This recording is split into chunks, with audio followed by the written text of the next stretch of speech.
আহ, আহ, আহ, আমাকে ছেড়ে দাও, আমাকে ছেড়ে দাও, বড্ড বেশি লাগছে, ব্যথা লাগছে, আমাকে ছেড়ে দাও, আমাকে ছেড়ে দাও, ক্ষমা করে দাও, ক্ষমা করে দাও।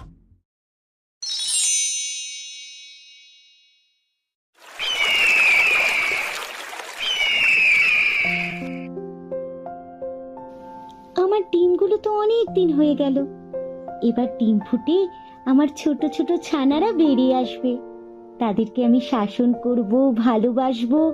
আজকে আমার খুব খুশি লাগছে। এবার কিছু কিছু করে খাবার সঞ্চয় করি। যখন ছানাগুলো বেরিয়ে আসবে তখন কিছু খাওয়াতে তো পারবো। যাই, বাইরের দিকে যাই। হাঁস ঘর থেকে বেরোতেই যাবে, সেই সময় বৃষ্টি চলে আসে। তাই জন্য হাঁস আবার ঘরে ফিরে আসে।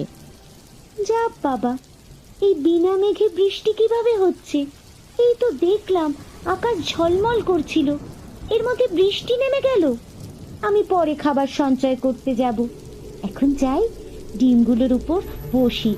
যদি বেশি তা দিলে তাড়াতাড়ি বাচ্চাগুলো বেরিয়ে আসে। আমি তো ভেবেই খুব খুশি।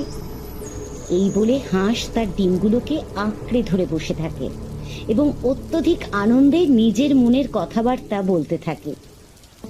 তোদের আমি অনেক ভালোবাসবো। তোরা তাড়াতাড়ি ডিম থেকে বেরিয়ে আয়। তোদের একজনের নাম রাখবো গুড্ডু, আরেকজনের নাম রাখবো পিঙ্কি। খুব সুন্দর নাম, তাই না?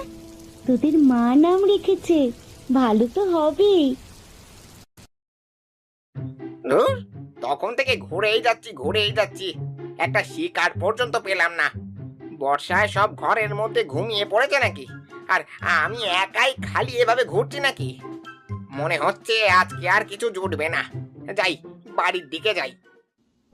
এই রে, আমি তো শেয়ালের সামনে চলে এসেছি। এবার আমি কি করে বাঁচবো? দেখে তো মনে হচ্ছে খুবই ক্ষুধার্ত। আজকে আর আমার নিস্তার নেই গো।